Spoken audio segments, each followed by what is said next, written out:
Buenas tardes, soy Mario Ramos y me gustaría defender durante los siguientes minutos esta comunicación titulada Diabólicos cilindros y aparatos. Me gustaría comenzar dando las gracias a la Universidad Católica de Murcia, también al comité organizador de este congreso interdisciplinar sobre literatura e imagen en esta segunda edición y al hilo de ese hilo conductor sobre el pensamiento distópico, me gustaría dedicar una breve reflexión a una cuestión profundamente vinculada como es la distopía y el transhumanismo. En este sentido, me gustaría defender que, con décadas de antelación a que se popularice el término transhumanismo, ya dos autores aparentemente diversos, como H. P. Lovecraft y C. S. Lewis, en algunas de sus obras arrojaron una advertencia, impugnaron ese ideal transhumano. Para ello, me gustaría compartir un PowerPoint, unas imágenes en las que aparece el índice con los aspectos que me gustaría desarrollar, tanto lo que es la distopía transhumana como los elementos que vertebran esta denuncia por parte de Lovecraft y de C. S. Lewis. En ese sentido, el transhumanismo, y aparece en las imágenes, ha calado profundamente en el imaginario popular, en la cultura popular. Es atractivo, intuitivamente, que se pueda superar la condición biológica, alcanzar una existencia sin sufrimientos, un plan de utópica perfección, pero ese anhelo transhumano, esa fusión con la máquina, y ahí tenemos una imagen citada de una de las películas de Star Trek, también ha generado una impugnación, una advertencia y una crítica. ¿Por qué? Porque supone un riesgo existencial. Antropológicamente, o desde la antropología filosófica, supone vaciar de contenido la condición humana. Por eso, advierto ahí, existe una serie de objeciones literarias. Por tanto, en este ámbito de la denuncia distópica, comenzaré primero definiendo lo que es la distopía, lo que es el transhumanismo y cómo se conectan en una denuncia distópica, para a continuación señalar esos puntos principales de Lovecraft y del profesor Lewis.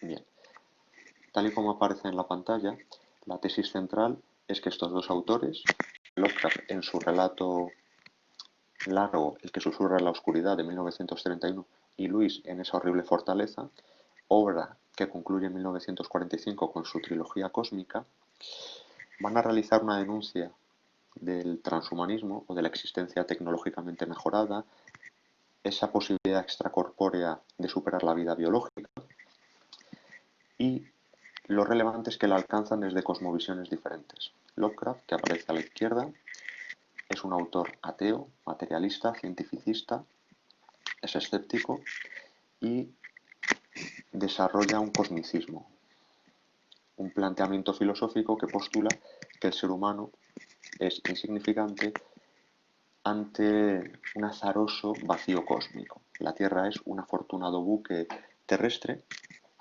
que supera ese vacío espacial, pero el ser humano no es nada especial. En cambio, C. S. Lewis parte de una metanarrativa trascendente y celeste, es decir, es un autor deudor de una visión metafísica, pasa del ateísmo a ser creyente, es un célebre converso anglicano, es cristiano, y al mismo tiempo ambos autores coinciden, por eso señalo que hay una homogeneidad cronológica, geográfica, cultural y política. Es decir, ambos son autores anglosajones, Lovecraft es de Nueva Inglaterra, se siente muy vinculado con las Islas Británicas, C. S. Lewis nace en Irlanda del Norte, pasa toda su vida entre Oxford y Cambridge, ambos son conservadores y ambos viven en una franja cronológica más o menos similar. Lovecraft nace en 1890 y fallece en 1937. C. S. Lewis nace en 1898 y fallece en 1963. Al mismo tiempo, ambos están profundamente vinculados por una cultura judeocristiana con el legado clásico de Occidente. Ambos son profundos conocedores y eruditos de la cultura clásica más profunda, de la cultura medieval, y esto me permite ahora situar la defensa de esta idea, primero en lo que es la distopía transhumana. A tal efecto, me gustaría compartir ahora otras imágenes.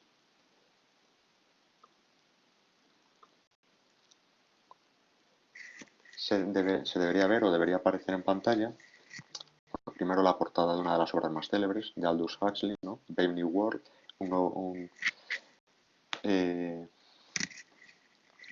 ese mundo, ese nuevo mundo intrépido, ¿no?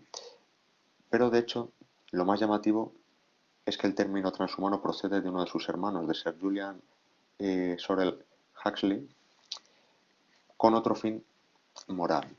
Pero en este caso, la distopía aparece ahí, sería un aparente mal lugar, un mal lugar que aparentemente benévolo esconde una realidad muy siniestra. Se ha señalado que la utopía es lo contrario de la distopía. La utopía es el no lugar, su nombre procede de la obra de Santo Tomás Moro, pero es una obra que tiene raíces en la antigüedad clásica, incluso en numerosos escritos religiosos. Ahora bien, la distopía tiene un cierto elemento utópico. Se encuentra en un no lugar que habitualmente suele ser proyectado literariamente, pero además, como señalan distintos estudiosos del pensamiento utópico, ¿no?, es una sociedad que el autor de la distopía suele presentar como realmente peor que aquella en la que vive, y además tiene un efecto admonitorio. Al mismo tiempo, la distopía exige un trabajo práctico de condicionamiento para llevarla a cabo, y Krishan Kumar, Kateb nos advierten, y en este caso la distopía suele tener un profundo vínculo con el peligro deshumanizador de esas nuevas tecnologías. Algunos ejemplos de literatura distópica, ese Brave New World, ese mundo feliz, ¿no?, de Aldous Huxley, de Orwell, Rebelión en la Granja, 1984, y de Evgeny Zamyatin, ese Nosotros, ¿no?, en el cual siempre se proyecta la distopía como un sinónimo de totalitarismo. Ahora bien, ese vínculo distópico que a través de lo audiovisual, de la literatura, tenemos en muchas ocasiones con el transhumanismo, nos obliga a explicar qué es el transhumanismo como tal. Es un postulado que es técnico-filosófico que señala que se puede alcanzar la perfección biológica o posbiológica, de ahí esos símbolos H+ o H++. Y el transhumanismo, la fusión del hombre con la máquina para superar y paliar todas nuestras debilidades, todas nuestras limitaciones biológicas, parte de un presupuesto, la convergencia NB+C, nanotecnológica, biotecnológica, informática y de las neurociencias. Esto conlleva un peligro y es ese vaciamiento de la esencia humana. En esa ilustración de un autor inglés, Paul Bonner, relativa a unos juegos de rol, pues vemos que hay un guerrero con una musculatura imposible, pero que además está rodeado de máquinas y su propio cuerpo, los brazos, por ejemplo, se dejan entrever todos esos restos de tecnología que se ha fundido con su cuerpo. El género cyberpunk, por ejemplo, sería también profundamente transhumanista y, por ende, ese transhumanismo tiene consecuencias biopolíticas y tanatopolíticas, es decir, condicionarían la convivencia, la regulación social de la vida y de la muerte, puesto que el transhumanismo puede decidir si se superan los estatutos biológicos, bioéticos, la idea fundamental del hombre y cuál es la muerte, o si se puede superar por medio de la fusión con la máquina. Por tanto, como señalo ahí, el transhumanismo genera una distopía que afecta a la primera persona del singular, al yo, puesto que siempre el transhumanismo alude a un pequeño grupo, no a la totalidad, por tanto no habla del nosotros, de la primera persona o del plural. Vistos hasta ahí esos posibles vínculos que condicionan pues, un régimen social bastante siniestro, me gustaría retroceder para comprobar cómo Lovecraft y C.S. Lewis, con décadas de antelación, ya nos advierten de lo que sería, en este caso, la posibilidad de existir extracorpóreamente. Ahí tenemos en la presentación la alusión ya al literato Lovecraft, ¿no? Esos diabólicos cilindros y aparatos. Y en este caso he seleccionado El que susurra en la oscuridad, ese relato de 1931, pero antes me gustaría aludir brevemente a ese pensamiento político y a su filosofía. Bien, Lovecraft es conservador, llega a ser reaccionario, se siente heredero del linaje anglosajón, centroeuropeo, de los Países Bajos, que ha desembarcado en los Estados Unidos. Él es célebre su vinculación toda la vida con Providence y al mismo tiempo llega un momento en los años 20 en que estéticamente alude a ciertas veleidades con el fascismo, no con el nazismo, sino con el fascismo. Y de hecho en su correspondencia privada hay cartas que así lo acreditan en los años 20, su admiración por Mussolini. Al mismo tiempo, como he señalado antes, Lovecraft tiene una vastísima cultura, es un gran erudito y es ateo, cientificista, materialista, positivista, cree que solo lo cuantitativo, lo eficiente merece ser valorado por la ciencia. Por ejemplo, ahí tenemos una carta a Niels Fromm en 1937 en la que, bueno, pues señala, me permito citar, los mamíferos de los que el hombre forma parte son simplemente un fenómeno físico-químico, un compuesto de carbono animado por alguna forma de energía eléctrica. O, por ejemplo, en algunos escritos como H.P.L. habla, una nota autobiográfica de H.P.L., ¿no? En la que señala que cuando un poco después fui obligado por el razonamiento científico a descartar mi paganismo infantil, me convertí en un completo ateo materialista, ¿no?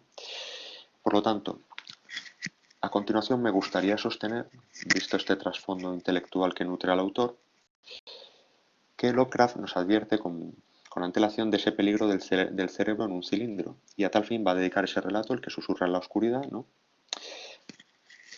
En el que evidencia que la poshumanidad de esa existencia extracorpórea sí implica la abolición de la humanidad. Y realmente la trama argumental, sin querer echarla a perder, pues se trata de un relato en el que, por medio de una conversación epistolar, el profesor Wilmar de la Universidad Ficticia de Miskatonic, junto con un admirador o estudioso de Vermont, traban conocimiento pues, de la existencia de unas extrañas criaturas en los montes de Vermont que al final acaban asediando al amigo del profesor Wilmar, ¿no? Y este acude en ayuda de su amigo y es testigo de experimentos transhumanos, pues de extracción de cerebros para mantenerlos con vida. Sin querer, insisto, echar nada a perder, este relato tiene tres claves fundamentales que aparecen a la izquierda: la amenaza existencial transhumana, la dialéctica de los conocimientos impíos y la ruptura ecológica. Porque esos experimentos los llevan a cabo los MIGO, esa especie de alienígenas fungiformes que vienen de Plutón, como aparece en la segunda ilustración. Aquí aparece una imagen de Plutón. En primer lugar, esta raza, los MIGO u hongos de Yugos, nos dice Yoshi, el gran biógrafo y apologeta de Lovecraft, que es una de las razas tecnológicamente más avanzadas que aparecen en toda la obra de Lovecraft, ¿no? Además, son profundamente expansivos, agresivos, supremacistas y en este caso realizan experimentos transhumanos con toda raza a la que alcanzan a colonizar o explorar. Esto implica una profunda esclavitud y el propio entorno de los hongos ya es preocupante. Ahí cito algunos fragmentos. El siniestro zumbido, puesto que se comunican por zumbidos, que recuerda inconcebibles infiernos exteriores, ¿no? Y el filósofo Harman va a señalar que se produce una tensión ontológica, puesto que subvierten la realidad que experimentan los protagonistas de este relato. Por ejemplo, a través de las grabaciones de sus voces se nota que hay algo que es una voz muy correcta, muy modulada, pero que también es profundamente inhumana. Akeley, el compañero epistolar de Wilmarth, en alguna de sus últimas cartas recoge que, cito textualmente, quieren llevar con ellos vivo lo que teórica y mentalmente equivale a estarlo, no solo a Yugoth, a Plutón, sino mucho más lejos. Y cierro las comillas. Esto nos lleva a una dialéctica de conocimientos impíos. Ganar conocimiento de su universo por medio de los cerebros en cilindros tiene un coste. Aquí tenemos una cita, y es la pérdida de la humanidad. Y eso nos lleva al segundo elemento, la ruptura antropológica. Esa figura enferma, inmóvil, que señala Lovecraft en su relato, ese volcar el cerebro a un dispositivo tecnológico, al final implica la pérdida de la condición humana y, de hecho, todo lo que rodea los montes de Vermont queda vacío, ayuno y carente de vida animal, que en los relatos de Lovecraft nunca se equivoca. El animal siempre que huye es porque hay un peligro. Y eso me permite conectarlo con el siguiente punto de esta defensa, que sería la ciencia oscura y la tecnología de los ángeles caídos en el profesor Lewis. En este caso, el profesor Lewis, como he señalado, es defensor de un conservadurismo trascendente, de una metanarrativa celeste, defiende una antropología dualista alma-cuerpo, una ética ius naturalista, una ética impercedera y perenne en todo momento y en todo lugar, aunque se revista de distintas formas, y la posibilidad de defender relaciones interpersonales, amor, amistad, caridad, ya como hace en su obra Los Cuatro Amores. En este caso, esa obra, esa horrible fortaleza, es el cierre de una trilogía cósmica que es deudora de la cosmología clásica y medieval, dos esferas. La esfera infralunar, en la que existe la corrupción, 4 elementos, y el movimiento es horizontal. Y una esfera supralunar que conduce al primer motor inmóvil, a Dios, en la que existe un quinto elemento, que es el éter. Hay inteligencias planetarias, ángeles, y en este caso el profesor Lewis va a confrontar ese transhumanismo y ese cientificismo con ese ideal de la posibilidad de alcanzar, de ascender a Dios por la cadena del ser, ¿no? En este caso, el protagonista, el profesor Ransom, un filólogo profesor de universidad trasunto de Lewis, va a conocer Marte, que es una utopía platónica, va a conocer Venus, que acabará siendo la utopía del Edén, y en este caso, esta advertencia entraña 3 elementos. La promesa de la falsa inmortalidad, puesto la existencia cerebral en ese tercer libro la encarnan servidores de los ángeles caídos, Alcazán, Frost, todos con nombres bastante perniciosos, o representantes de delincuentes de la época, y contactarían con los macrobios, que en el fondo son los demonios, los ángeles caídos que han quedado atrapados en la esfera infralunar. Esto a su vez conlleva un deterioro de la dignidad lógica del ser humano. Esas mejoras operativas, ese condicionamiento social y moral, ¿no?, llamado objetivismo, al final incurren en prácticas biopolíticas, tanatopolíticas y eugenésicas, y para mejorar la raza por medio del exterminio de los incapaces, ¿no? Y esto vacía la condición humana de todo su sentido. Así, por ejemplo, uno de los personajes que realizan ese transhumanismo señala la esterilización de los incapaces, la exterminación de razas, reproducción selectiva y después verdadera educación, incluyendo educación prenatal, condicionamiento bioquímico y manipulación directa del cerebro. Por tanto, esto lleva al tercer punto, y ahí tenemos una frase en la cual la tecnociencia, el transhumanismo, equivale al infernalismo. Es decir, son prótesis epistemológicas que lo que hacen es alejarnos de Dios para llevarnos a la corporeidad, pero también al satanismo. Por lo tanto, y voy concluyendo, las conclusiones que podemos extraer de esta breve conversación entre los dos autores son la crítica anticipada al transhumanismo, que aparece por medio de la literatura fantástica y del horror cósmico. En este caso, para Lovecraft es una esclavitud, para Lewis es un infernalismo, pero en ambos casos es un antihumanismo. Esta es la distopía antropológica que conlleva la necesidad de recuperar estructuras antropológicas firmes. En este sentido, la pregunta del ser humano y la crítica distópica aparece recogida en distintas obras que están en esta bibliografía, y en cualquier caso yo estaré encantado de responder posteriormente a todas las preguntas que tengan los asistentes para que quede más claro ese vínculo entre distopía, transhumanismo, en esa impugnación por medio de la literatura que luego ha trascendido a lo audiovisual, por ejemplo en el caso de Lovecraft, para advertir los peligros que tiene no solo antropológicos, sino también éticos y políticos, de esa existencia extracorpórea respecto de todo lo que es ejes antropológicos, teológicos fundamentales. Y por tanto, me gustaría concluir agradeciendo la atención y el interés de los oyentes. Muchísimas gracias y un saludo muy cordial.